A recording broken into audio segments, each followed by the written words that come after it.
Hello my dear চুলগুলো, আজকে আমরা পড়বো ডিকোডার সম্বন্ধে। ডিকোডার কি?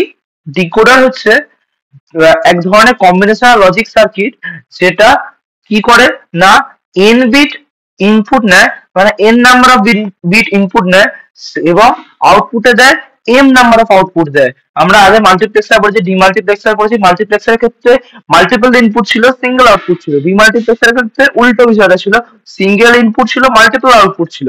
কিন্তু ডিকোডারের ক্ষেত্রে আউটপুটটাও মাল্টিপল, ইনপুটটাও মাল্টিপল। কিন্তু কিসের উপর ডিপেন্ড করে ইনপুট বা আউটপুটটা স্থির করা হয়, সেটা হচ্ছে এই যে এম যেটা হয়, এম ইকুয়ালস টু কিছুই নয়। এম ইকুয়ালস টু কি হয় না, এম ইকুয়ালস টু হচ্ছে two to the power N. M equals to nothing but two to the power N. তাহলে এন নাম্বার অফ যেটা হবে, এন যদি টু হয় তাহলে N should be two square, মানে এন শুড বি ফোর। তাহলে সেটাকে আমরা বলবো টু টু ফোর ডিকোডার বা two is to four decoder. Okay, যদি n টা 3 হয়, যদি n টা 3 হয়, n should be two to the power 3। তার মানে সেটাকে আমরা বলবো মানে 8। তাহলে সেটাকে আমরা বলবো 3:8 ডিকোডার। ওকে, ডিকোডার কি করতে কাজে লাগে? ডিকোডার হচ্ছে আমরা কোনো একটা সিগন্যাল বা কোনো একটা ডেটা বা কোনো একটা ইনফরমেশন, পার্টিকুলার কোনো একটা ইনফরমেশন কি বলতে চাইছে, সেটা কিভাবে ডিকোড করা হচ্ছে, সেটা কি বলতে চাইছে, সেটাই হচ্ছে আমাদের ডিকোডারের কাজ। এর আর সেভারাল টাইপস এর ডিকোডার হয়, 2:4 ডিকোডার, 3:8 ডিকোডার, 4:16 ডিকোডার। এই কিছু ধরনের ডিকোডার সম্বন্ধে আমরা পড়বো। আজকে আমরা পড়বো 2:4 ডিকোডার। 2:4 ডিকোডার মানে আমাদের ইনপুট কটা? ইনপুট হচ্ছে দুটো, আর আউটপুট কটা? আউটপুট হচ্ছে চারটে। আমরা আগের দিন বলেছিলাম কিরকম ডিকোডার ফরম্যাট হয়, N into two to the power N, এরকম ফরম্যাট হয়। তাহলে two to the power N মানে এন এর জায়গায় আমরা বসাচ্ছি টু, আর two to the power N মানে টু স্কোয়ার, অর্থাৎ চারটে হচ্ছে আউটপুট। ইনপুট হচ্ছে এই দুটো হচ্ছে আমাদের ইনপুট, এবং চারটে হচ্ছে এখানে আমাদের আউটপুট। এবার কিন্তু ডিকোডারে একটা কেস আছে, ডিকোডারে একটা কেস হচ্ছে, সেটা হচ্ছে একটা এনাবেল সিগন্যাল আমাদের দরকার হয়। যে কোনো ডিকোডার ওয়ার্ক করার জন্য আমাদের একটা এনাবেল সিগন্যাল দরকার হয়। যে কোনো ডিকোডার ওয়ার্ক করার জন্য enable signal should be high. Enable signal should be high. Enable signal আমাদের অলওয়েজ হাই থাকতে হবে। আশা করছি সবাই বুঝতে পেরেছি। এনাবেল সিগন্যাল লো থাকলে ডিকোডার ওয়ার্ক করবে না। Enable signal should be high. তাহলে দুটো ইনপুটের ক্ষেত্রে কি কি কম্বিনেশন হয় তোরা পড়ে আসছিস। দুটো সিগন্যালের মধ্যে কম্বিনেশন হয় 0001 1011। তাহলে ডিকোডার কি করে ওয়ার্ক করবে? খুব সিম্পল ভাবে বলা গেলে, যখন ইনপুটটা জিরো, তখন ওয়াই জিরোটাতেই খালি ওয়ান আছে, all other are zero. All other are zero, ঠিক আছে। যখন ইনপুটটা 01 মানে বেসিক্যালি ওয়ান, তখন ওয়াই ওয়ানটাই খালি one, and all other are zero. আশা করছি সবাই ক্লিয়ারলি বুঝতে পারছি। All other are zero. ওকে, যখন ইনপুটটা 10 অর্থাৎ টু, তখন ওয়াই টুটাই খালি one, and all other are remaining, all other are zero. আর যখন ইনপুটটা থ্রি অর্থাৎ ওয়ান, তখন ওয়াই থ্রিটাই খালি one, and all other are zero. আশা করছি ক্লিয়ারলি বুঝতে পেরেছি ট্রুথ টেবিলটা কি করে করতে হয়। এই ধরনের যখন এনাবেল সিগন্যাল সব ওয়ান, এই ধরনের ডিকোডারকে বলা হয় active high decoder. Active high enable signal decoder, active high. Okay, এবার বলছি দাদা তাহলে অ্যাক্টিভ লো কি? অ্যাক্টিভ লো হচ্ছে সেই ধরনের ডিকোডার, অ্যাক্টিভ লো হচ্ছে সেই ধরনের ডিকোডার যখন যেটা এনাবেল সিগন্যাল জিরো হলে ওয়ার্ক করে, এনাবেল সিগন্যাল ওয়ান হলে ওয়ার্ক করে না। সেটাকে আমরা কি করে লিখি? সেটাকে আমরা ই এর জায়গায় আমরা এখানে সেটাকে লিখি ই বার। ওকে, সেখানে কখন ওয়ার্ক করবে? যখন ওয়ান এর জায়গায় জিরো থাকবে তখনই ওয়ার্ক করবে। ওয়ান থাকলে সেটা ওয়ার্ক করবে না। যেটা অ্যাক্টিভ লো ডিকোডারের ক্ষেত্রে যদি এনাবেল সিগন্যালটা জিরো থাকে তবেই ওয়ার্ক করবে। তার ক্ষেত্রে এই ট্রুথ টেবিলটা একটু চেঞ্জ হয়ে যায়। যখন জিরো জিরো থাকবে তখন ওয়ান এর পরিবর্তে এখানে আমরা জিরোটাকে ফোকাস করবো, যখন ওয়ান এর পরিবর্তে জিরোটাকে ফোকাস করবো, এবং রিমেনিং অল আদার বিটস আর ওয়ান হবে। আশা করছি সবাই বুঝতে পেরেছি। কিন্তু ইন দিস কেস আমরা অ্যাক্টিভ হাইটে ডিসকাস করছি, সো আমরা অ্যাক্টিভ হাইটের কথাই বলি।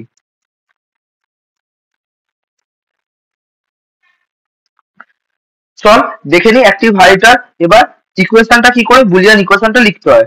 বুলিয়ান ইকুয়েশনটা লেখা খুব ইজি।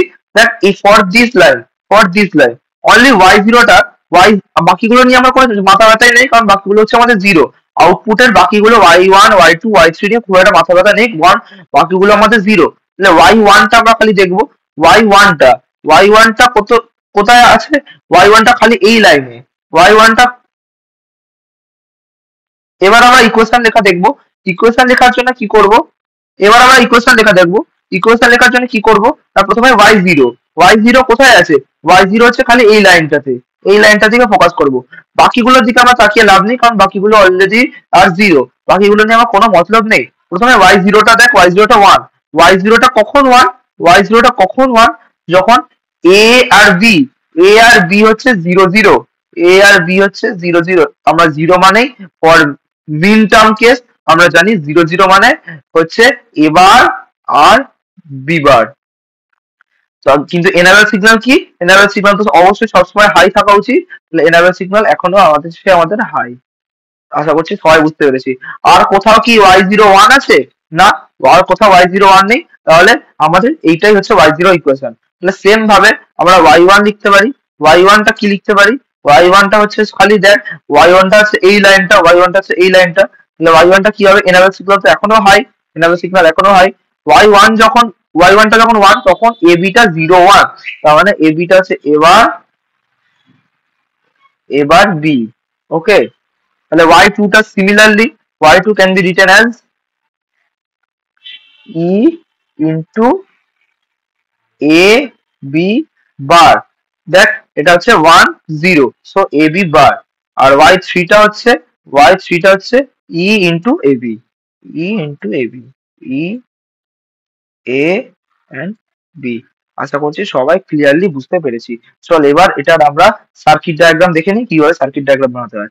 সার্কিট ডায়াগ্রাম বানানো খুব সিম্পল কাজ আমাদের। দেখ প্রথমে আমরা একটা এ নেব, একটা বি নেব, এই পয়েন্টটাকে আমরা বলছি এ, এই পয়েন্টটাকে বলছি বি। খুব সিম্পল ভাবে আমরা সার্কিট ডায়াগ্রাম ড্র করতে পারি। তোরা নিজেদের মতো করতে পারিস, কিন্তু আমরা যে প্রসেসটা দেখাবো সেটা হচ্ছে সব থেকে সিম্পলেস্ট প্রসেস। আমরা এখান থেকে এ আর বি কে নিয়ে নিলাম, এটা হচ্ছে এ এন্ড এটা হচ্ছে বি। ওকে, আর আমাদের এ বি ও যেমন লাগবে, এদের নট গেটটাও লাগবে, এবার বি বারও লাগবে। সো আমরা এখান থেকে একটা নট গেটের ইস্যুও নিয়ে নিলাম, এখান থেকে দুটো তার নিয়ে নিলাম, সেটাকে আমরা নট গেট লাগিয়ে দেবো এখানে। চল নট গেট লাগিয়ে দিই, এখানে একটা নট গেট লাগিয়ে দিলাম এবং এখানেও একটা নট গেট লাগিয়ে দিলাম। তাহলে খুব সহজেই আমাদের কাজটা হয়ে গেল। তাহলে নাথিং, এই এটা হচ্ছে কি, এটা হচ্ছে আমাদের এ বার, এটা হচ্ছে এ বার এবং এটা হচ্ছে বি বার। ওকে, তাহলে প্রথমেরটা ড্র করে নিই। প্রথমেরটা দেখ ওয়াই নট আছে, ওয়াই নটটা কি ই ইন্টু এ বার বি বার, তাহলে এটা হচ্ছে ওয়াই নট। খালি কি আছে, গুণ ফর্মে আছে। গুণ ফর্মে মানেই আমরা জানি, গুণ ফর্মে মানেই হচ্ছে আমাদের এন্ড গেট। তাহলে এটা হচ্ছে এবার বিবার, এবার বিবার তো পেয়েই গেলাম, এবার বিবার। আমরা এখানে আরেকটা তার রাখতে পারি, তার যেটাকে আমরা বলতে পারি ই, সেটাকে এইখান থেকে আমরা জুড়ে দিলাম ইটাকে। ওকে, এটা হচ্ছে আমরা বলতে পারি ই। ঠিক আছে, নেক্সট টাচ কি, নেক্সট টাচ হচ্ছে ই ইন্টু এবার বি, সেটা হচ্ছে y1, এটা হচ্ছে y0, y0, y1টা হচ্ছে ই ইন্টু এবার বি। চল করি, এবার মানে কি, এবার হচ্ছে এখান থেকে নেবো, এটা হচ্ছে এবার, এটা হচ্ছে এবার হলো। আর বি কোথায়, দেখ এই লাইনটা হচ্ছে বি আর এই পার্টটা হচ্ছে বি বার, তাহলে এখান থেকে আমরা বি বার নিতে পারি। দেখ এবার নিলাম, বি বার নিলাম, সিম্পলি জুড়ে দিলাম। আমরা এই সাইডটা নিয়ে এসে জুড়ি, যাতে আমাদের সুবিধা হয়। এই সাইডটা আমরা একটা জাম্পার লাগিয়ে সাইডে নিয়ে এলাম, দিয়ে এখানে একটা আমরা অ্যান্ড গেট দিয়ে সিম্পলি জুড়ে দিলাম। তাহলে আর এখান থেকে আমরা ইটাকেও কানেক্ট করে দিলাম, তাহলে এখানে আমরা পেয়ে গেলাম y1। ওকে, নেক্সট কি আছে, নেক্সট আছে A B bar, A B বার। তাহলে দেখ এখান থেকে বি বার নিয়ে নিতে পারি খুব সিম্পল ভাবে, এখান থেকে বি বার কে আমরা কানেক্ট করে নিতে পারি। এই দেখ বি বার, দেখ এখান থেকে আমরা বি বার কে কানেক্ট করে নিতে পারি। এই দেখ এখান থেকে আমরা বি বার নিলাম, এটা বি বার। আর কি আছে এ, এ এই জাস্ট এ, এখান থেকে সিধা এ কে নিয়ে আসতে পারি আমরা এরকম ভাবে, এ কে নিয়ে আসতে পারি।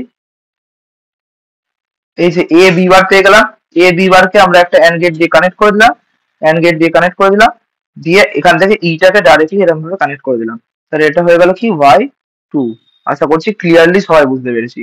আর লাস্ট ওয়ান আছে ই ইন্টু এ ইন্টু বি, এটা করা তো সব থেকে সিম্পল। এখান থেকে নিয়ে আসছি,